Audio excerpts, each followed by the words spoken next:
저 심상정 두려움 없이 국민 앞으로 달려갈 것입니다. 정계특위 위원장 자리를 민주당 홍영표 의원에게 넘겨줄 거라고 밝혔습니다. 초당적인 협력을 통해서 아베 총리의 태도 변화를 이끌어내야 한다고 생각합니다.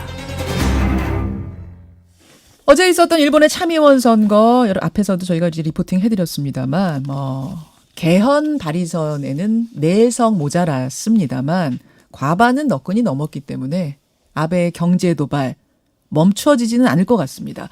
화이트리스트에서 우리나라를 제외한다는 그 의견 수렴 마감일이 24일이죠. 예, 만약 그 카드가 나올 경우 우리는 어떻게 대응해야 할까요?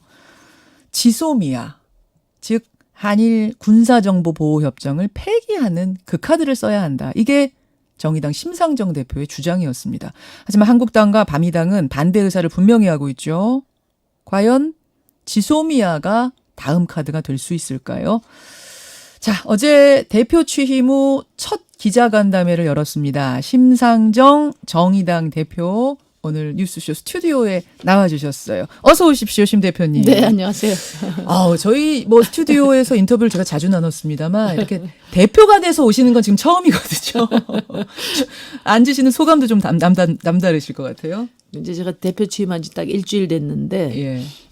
한 달 같은 일주일을 보냈어요. 왜냐하면 이제 보통 첫 주는 예방을 해서 인사를 하는 것인데 그렇죠. 그 제가 취임하는 첫날 그 청와대 문재인 대통령하고 5당 대표회담이 그날이었어요. 예, 성사가 됐거든요. 그러네요. 예, 그래가지고 목요일 날 그 대표회담까지 했지 않습니까? 맞아요. 예. 그런데다가 이제 또 우리 노회찬 대표님 일주기가 시작이 행사가. 됐어요. 예. 지난 주말에 제막식하고 또 추도식도 갔다 왔는데 정말 많은 시민들이 동참해 주셔서 큰 위로를 받았습니다. 그래서 예. 목도 조금 잠기신 것 같아요. 네. 자, 당 이야기는 잠시 후에 조금 네. 더 나눠보기로 하고 일단 일본 문제부터 논의하겠습니다. 우선 어제 치러진 일본의 참의원 선거 과반은 너끈히 넘겼는데 개헌 발의선에는 4석 부족한 이 상황 네. 어떻게 평가하세요? 그러니까 이제 일단 일본 국민들이 개헌은 막아야 된다는 의지가 확고한 것 같습니다. 예전에도 제가 일본 그 여론조사를 봤을 때 예. 개헌을 반대하는 그 여론이 한 65% 정도 나온 데이터도 봤거든요. 예. 그래서 개헌 저지선을 국민들이 막은 것이다 이렇게 생각하고요. 그럼에도 불구하고 아베는 지금 무소속을 끌어들이든 어쨌든 개헌 추진을 포기하지 않을 것 같습니다. 그리고 그렇죠. 이제 우리 이제 그 한 대한민국에 대한 그 보복도 쉽게 멈출 것 같지 않다 이런 생각을 듭니다. 바로 이제 그 부분인데 경제 도발을 계속 이어가고 오히려 확대할 것이라는 게 자명해 보입니까? 지금 상황? 일단은 이 강제징용 배상 판결을 계기로 삼았지만 예. 매우 치밀하게 준비된 전략적 도발이라고 보거든요. 그러니까 지금 특히 이제 산업 분야에서 반도체나 자동차 분야에서 일본과 경쟁하는 이런 단계로 떠오른 대한민국이 불편한 거고 그렇죠. 앞으로 4차 산업 경쟁에서 이제 하여튼 기선제압도 좀 필요하고 기선제압을 하겠다 이런 건데 예. 그렇기 때문에 이게 단순히 단기적으로 끝날 것 같지는 않습니다. 다만 이제 이게 이제 동아시아 안보 문제도 걸려 있고 하기 때문에 속도 조절이라든지 이런 부분들은 이제 검토할 수가 있겠죠. 그렇지만 기본적으로는 이미 기술 전쟁은 시작된 것이기 때문에 정부와 기업들이 이번 이 수출 보복을 계기로 해서 철저히 다변화, 국산화 이것을 추진해야 된다고 봐요.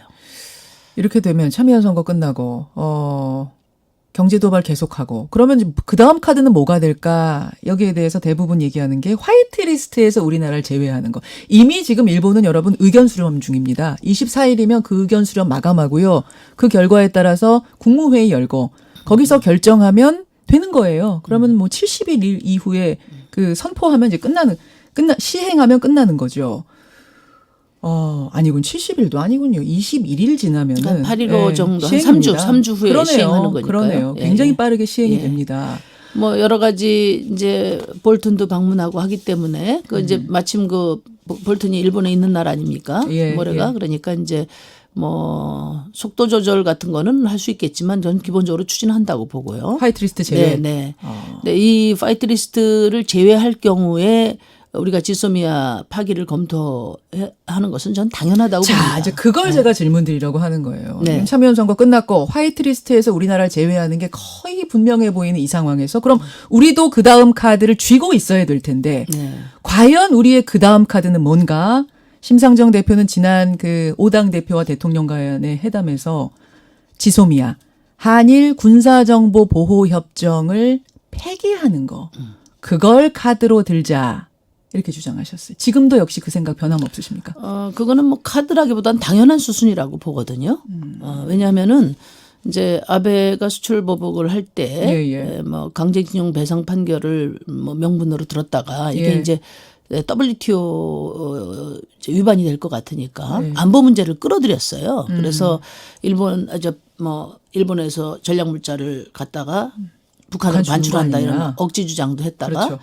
이번에 이제 파이트 리스트에서 제외하는 명분이 예, 예. 바로 그런 전략 수출 물자 통제를 소홀히 했다는 거 아니겠어요? 그걸 캐치홀 컨트롤이라고 하는데. 한국이 잘못했다. 그렇죠. 그러니까 그러니까 제외하는 거다. 그렇죠. 그러니까 그렇게 안보 문제를 이유로 해서 제외한다고 하기 때문에 그거는 예. 뭐냐면 대한민국을 안보 파트너로 인정하지 않겠다는 선언이기 때문에 우리가 안보 파트너로 인정하지 않는 일본에 군사 정보를 제공할 이유가 없죠. 그렇기 때문에 그거는 당연한 대응이라고 봅니다. 자, 그런데 이제 거기에 대해서 이게 참 뭐 논리적으로 이론적으로는 맞는 얘기인데 현실적으로 따져보면 상당히 우려된다, 안 된다라는 게 자유한국당과 바른미래당 심지어 민주당 일각에서도 나오는 소리입니다.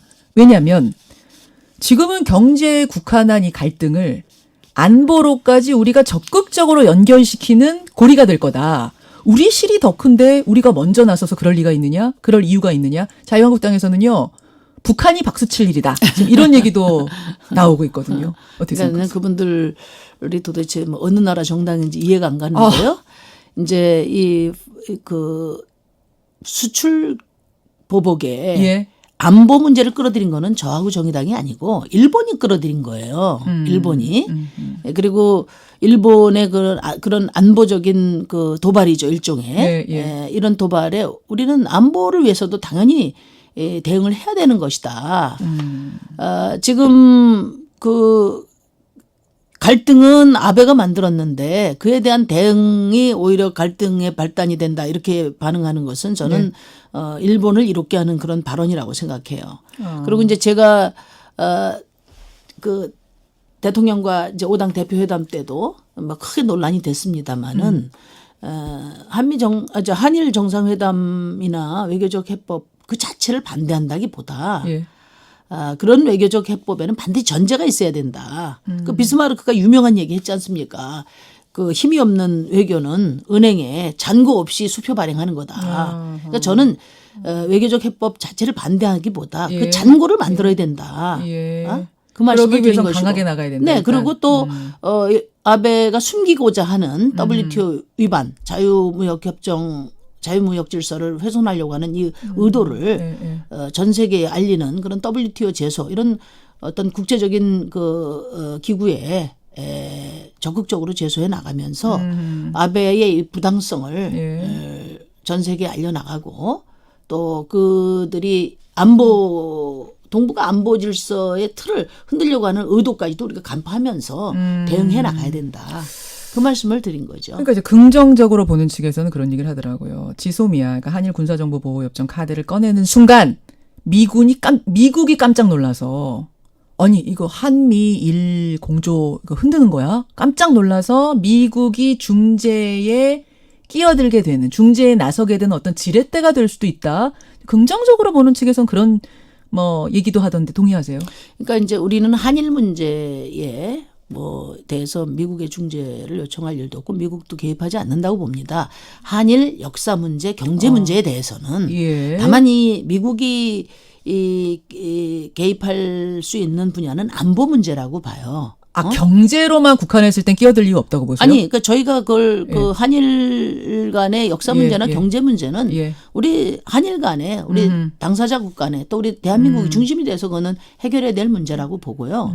안보 문제는 예, 이게 예. 한미일 그렇죠. 삼각구 구조가 지금 돼 있기 때문에 예, 미국이 예. 당사자로서 개입할 수 있는 거라고 봅니다. 그 문제는. 그래서 이 그러니까 지소미아 어떤 분들이- 폐기가 그러니까 미국을 끌어당기는 미국의 어떤 뭐라 그래야 돼요? 뭐 중재 개입할 개입 수밖에 없다고 봅니다. 여지를 주는 좋은 효과가 있을 거라고 보시는 거예요. 네, 그 어떤 분들은 뭐 왜 그 미국에 의존하냐 한일 문제를 이렇게 이야기를 하는데 저희가 역사 문제나 경제 문제를 미국에 의존하거나 또는 미국에 중재 요청을 한 적은 없고 또 그럴 필요도 없다 이렇게 봐요. 네. 안보 문제는 예. 구조적으로 동아시아 안보 체제가 있기 때문에 예. 그건 미국이 당사자로서 참여하는 것이다 이런 말씀드립니다.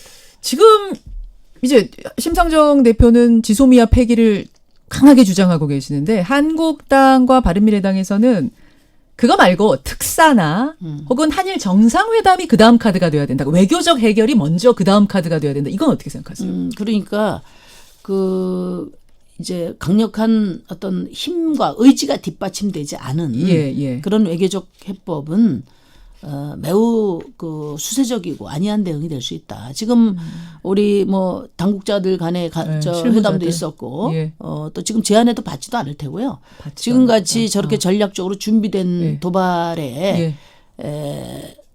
뭐 다른 어떤 이런 카드를 만들고 적극적으로 맞서 싸우는 속에서 예, 예. 그런 힘을 강력한 우리의 어떤 그 규탄의 의지를 보여주고 또 국제적인 어떤 그 여론을 불러일으키는 이런 노력 없이 예.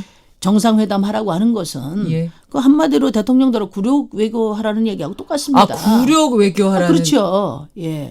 그러니까 저는 이제 외교적 해법 자체를 반대하는 것이 아니라 예. 외교적 해법 이전에 예. 대통령한테 그 정상회담을 제안하기 전에 이 국회가 이 지금 분노에 찬 국민의 뜻을 대표해서 예. 강력한 규탄 결의를 하고 또 이 문제를 해결하기 위해서 초당적으로 일본에 맞서고 하는 이런 게 전제가 돼야 되는데 그게 너무 감정적인 거 아니냐라는 게 지금 이제 그게 어떻게 한국당 감정적일 수 왜 있습니까? 이렇게 자극을 하면서 감정적으로 나가느냐 차분하게 대응하자. 이 얘기- 자극은 아베가 한 거죠. 그리고 우리 국민들은 매우 차분하게 대응하고 있다고 봐요. 예. 그러니까 일본 정부와 예. 또 국민을 구별해서 저는 예. 대응을 하고 있다고 봅니다. 오케이. 일본 아베 정부가 저런 정도로 저 파렴치한 도발을 했는데 예. 우리 국민들이 그에 그 규탄하지 않을 수가 있습니까? 그러나 저는 우리 정부가 나서서 뭐 예를 들어서 뭐 불매 운동이라든지 또는 관광 규제라든지 이건 바람직하지 않다고 봐. 우리 정부 그렇게 안 하고 있습니다. 예, 그러나 예. 시민들 차원에서 자발적으로. 자발적인 어떤 그런 분노의 표출, 알겠습니다. 그것을 뭐 감정적 대응이다 이렇게 이야기한다면 예. 그건 애국심을 부정하는 것이죠. 애국심을 부정하는 것이다. 정의당 심상정 대표 지금 만나고 있습니다. 심 대표님, 하여튼 대표가 되시자마자 지금 뭐 당 챙겨야 되는데 나란 일도 워낙 네. 굵직하고 심각한 것들이 많아서 여러 가지로 바쁘실 텐데요. 어제 이제 기자간담회에서는 당에 대한 이야기, 이번 총선에 대한 구상도 밝히셨어요. 초선 의원 5명을 모두 지역구에서 재선시키겠다. 네. 비례정당에서 벗어나겠다. 네. 후보 단일화도 없다. 네. 맞습니까? 네. 아니 근데 원래 처음에는 다들 그렇게 얘기하세요. 단일화 없다고. 그러다가 막판에 단일화하면 이길 수 있는 상황이 되면 단일화 하거든요. 이번에 그렇게 되는 거 아닙니까? 결국은. 그러니까 이제 그 단일화에 대해서 관심들이 많으신데요. 제가 예. 이제 우선 내년 총선의 그 시대 정신과 민심이 다르다고 봅니다. 우리 당에 저평가 우량주들이 많아요. 예. 근데 예. 그동안에는 뭐냐면 보수 정당을 이기는 게 우선 우리 이제 범진보 시민들의 목표였단 말이에요. 그래서 민주당한테 한 표 주고 민주당 후보에게 주고 저희 정의당에게는 이제 당으로 주고. 당으로 주고 예. 했는데 내년 선거는 민주당 그러니까 보수를 이기는 게 목표가 아니라 예. 민주당 중심 시대에서 예. 어떻게 민생 개혁이 가능한 국회를 만들 것인가가 우리 국민의 목표고 그것은 이제 민주당 대 자유한국당의 이 양당 대결 구도 갖고는 안 된다. 이건 이제 시효가 끝났다. 그러니까 이제는 더불어민주당과 정의당의 경쟁 구도로 갈 때 촛불 민심을 반영한 그런 국회 운영이 가능하다. 이게 저는 우리 국민들의 판단이라고 봅니다. 그런데 그래서 단일화 문제는 예. 결국은 이런 그 국민들의 투표 민심 속에서 예. 민심이 정리해 갈 거라고 봐요. 예전에는 정의당 찍어주면 되겠어? 이래서 처음부터 아예 포기를 하셨는데. 보수 대 진보의 대결. 그렇죠. 예. 지금은 뭐냐면 정말 사람만 훌륭하면은 민주당보다 정의당 키워야지. 저는 이런 민심도 상당히 있기 때문에 일단 시민들이 저는 단일화 해줄 거라고 봅니다. 근데 지금 단일화 없다고 말씀은 하셨지만 정의당 비례의원들이 출사표 낸 지역들을 쭉 보니까요. 전부 한국당 의원이 현역으로 있는 지역이에요. 그거는 뭐 민심과 단일화하기 위해서 그런 것이죠. 자신 단일화 없이도 자신 있다. 그러니까 정의당 총선을 대하는 국민들의 이 자세가 전과는 바뀌었다. 이렇게 그렇죠. 보시는 거예요. 정의당 후보를 마음 놓고 찍을 수 있는 예. 그런 조건을 선택한 거죠. 지역구 몇 석 목표입니까? 그런 영업 비밀을 벌써 물어보시다니. 너무 이릅니까? 그래도 마음속으로는 대표님 뭔가 생각하고 계신데. 예, 생각하고 있는데요. 예. 지금 저희가 이제 지역구 당선 지역을 전략적으로 예. 전략적 지역을 지금 검토하고 있어요. 이제 그 검토와 또 당의 선거 전략이 좀 확정되는 시점에 또 제가 나와서 말씀을 드리겠습니다. 선거제 개혁이 이루어질 경우의 목표는 훨씬 뛰는 거죠. 그렇죠. 이제 비례 의석을 확대하는 것은 예. 이제 기본이고 예. 이제 비례 정당으로 머물러서는 수권 정당의 길을 열기 어렵다고 저희는 봅니다. 근데 이제 국민들이 정의당이 이제 더 이상 소금의 역할로 머물지 말고 예. 당당하게 집권 경쟁에 나서라 이런 주문이시기 때문에 저희는 이제 비례 의석 확대는 물론이고 이번에 지역구를 과감하게 돌파해서 집권의 그 지역 기반을 확충하는 데 주력하겠다. 그런 말씀드립니다. 지금 한 30초 정도 남았습니다만 근데 선거제 개혁 되겠습니까? 됩니다. 됩니까? 네. 어떻게 이렇게 자신하세요? 지금 한국당의 태세는 절대 안 된다 이건데. 그 한국당 뜻대로 되는 일이 아니고 이것은 이제 그 30년 묵은 예. 한국 정치를 바꾸기 위한 대의이기 때문에 그 의지를 가진 분들이 있습니다. 민주당 내도 확고해 있고 저희도 있고 또 야3당이 협조하고 이런 의지가 결국은 미션 임파서블을 파서블로 만드는 과정이고 미션 파서블로 만들 수 네. 있을 것이다. 네. 그 과정이고 예. 올해는 절대 양당의 당리당략 앞에 선거제도가 좌초되는 일을 저희가 허용하지 않겠다 이런 각오로 제가 대표에 취임했습니다. 대표 취임 후 첫 인터뷰는 오늘 일단 여기까지 네. 듣는 것으로. 심상정 대표님 고맙습니다. 네, 감사합니다. 김현정의 뉴스쇼는 청취자 여러분의 참여로 이루어집니다. 트위터, 페이스북, 레인보우 게시판, 그리고 단문 50원, 장문 100원의 유료 문자 샵 1212, 우물정 1212 통해 참여하실 수 있습니다. 김현정의 뉴스쇼, 여러분과 함께 만듭니다.